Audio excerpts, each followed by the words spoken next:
Hello and welcome. So today we're going to talk about something that is on just about everyone's mind, real estate. But you know what? We're not here to just throw a bunch of charts and data at you. This is really about taking a step back from all the noise, all the frenzy, and hopefully finding a little bit of peace on your journey to finding a home. Okay, let's just be real for a second. Does this question hit home for you? Are you finding yourself glued to the news, tracking every little tick in interest rates, and just feeling this incredible pressure to somehow magically time the market perfectly? If you are, trust me, you are not alone. It's completely exhausting, and it's a huge tax on your peace of mind. You know, there's this old saying that our source material brings up, and it really frames this entire conversation perfectly. We make plans, and God laughs. It's such a powerful reminder, right? It means that even with all our research and our best-laid plans, we just can't control every little thing, especially something as huge and unpredictable as the housing market. So, if we can't control the market, what can we do?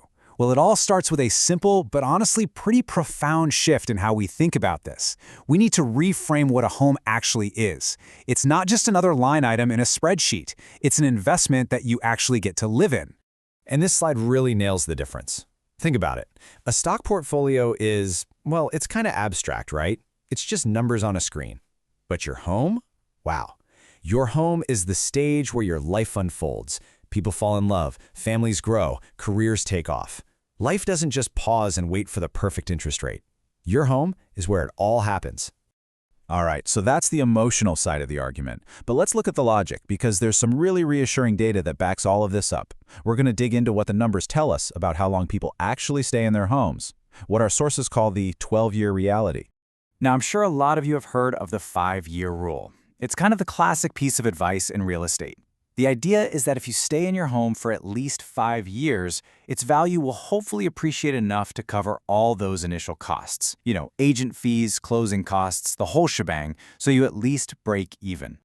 But here is where the data gets super encouraging. According to the National Association of Realtors, the typical homeowner isn't just staying for 5 years. Nope, they stay for a median of 11 years. And get this, the trend is still going up. More recent data is showing that number is now getting closer to 12 years nationally. So while that 5-year rule is a decent minimum to think about, the reality for most people is a much, much longer time horizon. And this, right here, is the absolute key.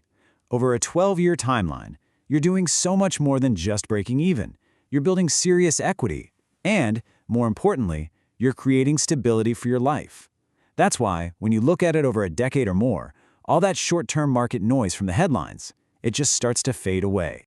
So this brings us to what I think is the most empowering part of this entire explainer.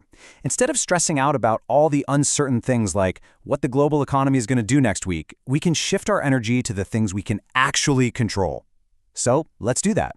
Let's focus on what's certain. Okay, let's break these 3 points down. First up, certainty. If you get a fixed-rate mortgage, that payment, your principal and interest, is locked in. It's stable. It's predictable. Second, opportunity. Hey, if rates happen to drop in the future, you have the option to refinance. It's a great potential upside. And third, and this is the most important one, priority. Your time is non-refundable. The real cost of waiting for some mythical, perfect market is measured in missed birthdays, missed holidays, missed memories.